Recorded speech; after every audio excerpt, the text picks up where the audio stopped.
Hello everyone, today I will show you something super exciting and fun.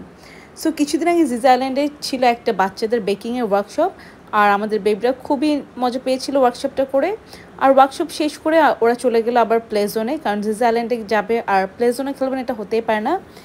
দেন আমাদের চোখে পড়লো এই মেশিনটা। It's not a regular candy floss machine. এখানে অনেকগুলো অপশানস আছে আর আপনারা আপনাদের পছন্দ মতো কালার শেপ সব কিছু চুজ করতে পারবেন। So you get to choose your favorite shape and color combination right there. আপনি স্টার, হার্ট, ফ্লাওয়ার অনেক টাইপের শেপ পাবেন এবং কালার কম্বিনেশন আপনারা চুজ করতে পারবেন।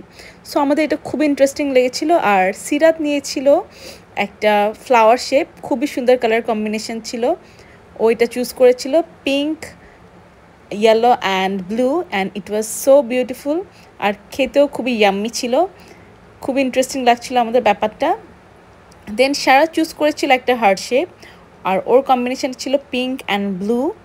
সো আমরা খুবই মজা পাচ্ছিলাম এত ডিফারেন্ট একটা মেশিন দেখতে পেরে, কারণ এই টাইপের মেশিন আগে কখনো দেখি নাই। It was so adorable and of course it taste just as good as it looks. So it was a very good experience and this is such a fun treat for kids. এত সুন্দর সুন্দর shapes আর colour দেখে আমরা খুব enjoy করছিলাম আর এত innovative একটা machine দেখে আমরা আসলে খুব অবাক হয়ে গিয়েছিলাম। It was so satisfying to watch. So I must say please pick your favourite shape and colour and trust me it makes the experience so much more magical. So আমরা next time অবশ্যই Jeju আইল্যান্ডে গেলে আবারও এটা try করবো। বাচ্চারা খুবই enjoy করেছিল ব্যাপারটা অ্যান্ড সাথে আমরাও অনেক এনজয় করেছিলাম। And look at the shapes and colours.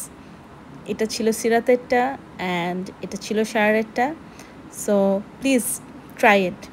Happy eating.